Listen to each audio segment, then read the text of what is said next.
Against all odds and doom and gloom scenarios, Ukraine didn't fall.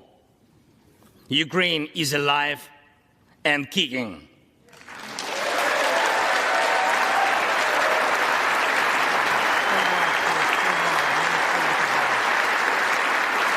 Thank you.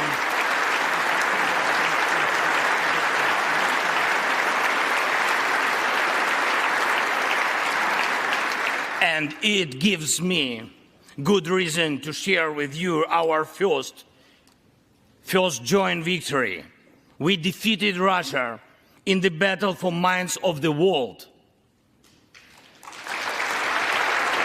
We have no fear, nor should anyone in the world have it.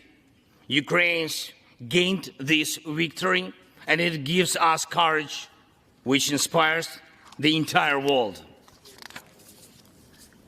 Americans gained this victory, and that's why you have succeeded in uniting the global community to protect freedom and international law. Europeans gained this victory, and that's why Europe is now stronger and more independent than ever. The Russian tyranny has lost control over us.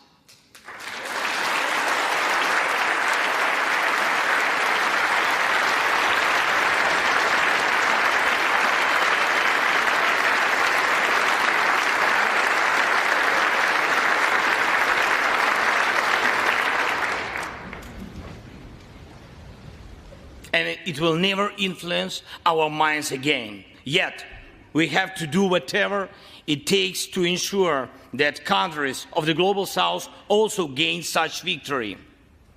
I know one more, I think, very important thing.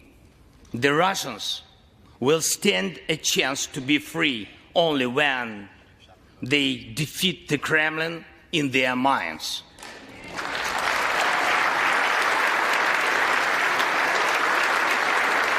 Yet, the battle continues, and we have to defeat the Kremlin on the battlefield. Yes, this battle is not only for the territory, for this or another part of Europe. The battle is not only for life, freedom and security of Ukrainians or any other nation which Russia attempts to conquer. This struggle will define in what world our children and grandchildren will live, and then their children and grandchildren. It will define whether it will be a democracy of Ukrainians and for Americans for all. This battle cannot be frozen or postponed. It cannot be ignored, hoping that the ocean or something else will provide a protection. From the United States to China, from Europe to Latin America, and from Africa to Australia, the world is too interconnected and interdependent to allow someone to stay aside and at the same time to feel safe when such a battle continues. Our two nations are allies in this battle. And next year will be a turning point. I know it, the point when Ukrainian courage and American resolve must guarantee the future of our common freedom, the freedom of people who stand for their values.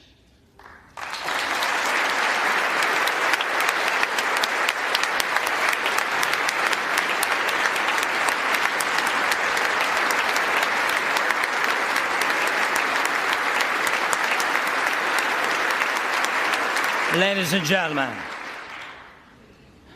and gentlemen, Americans, yesterday before coming here to Washington, D.C., I was at the front line in our Bakhmut, in our stronghold in the east of Ukraine, in the Donbass. The Russian military and mercenaries have been attacking Bakhmut non-stop since May. They have been attacking it day and night, but Bakhmut stands.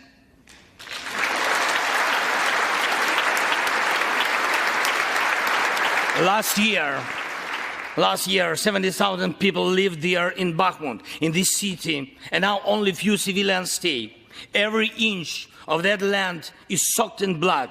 Roaring guns sound every hour.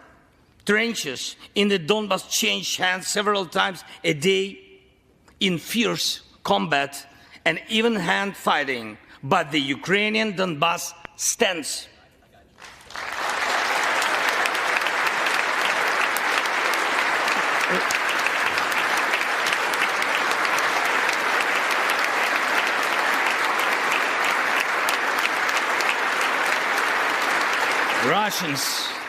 Russians use everything they have against Bakhmut and our beautiful cities. The occupiers have a significant advantage in artillery. They have an advantage in ammunition. They have much more missiles and planes than we ever had. And it's true, but our defense forces stand.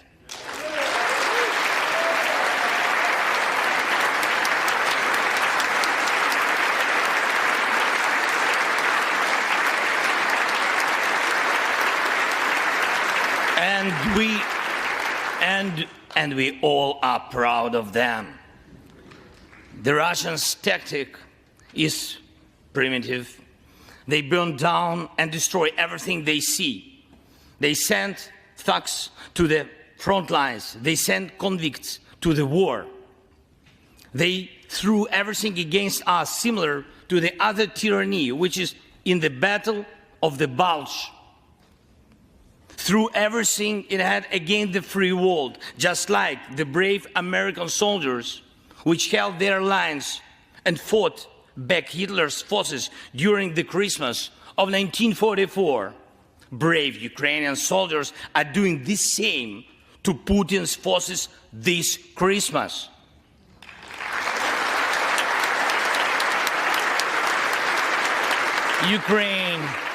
Ukraine holds its lines and will never surrender.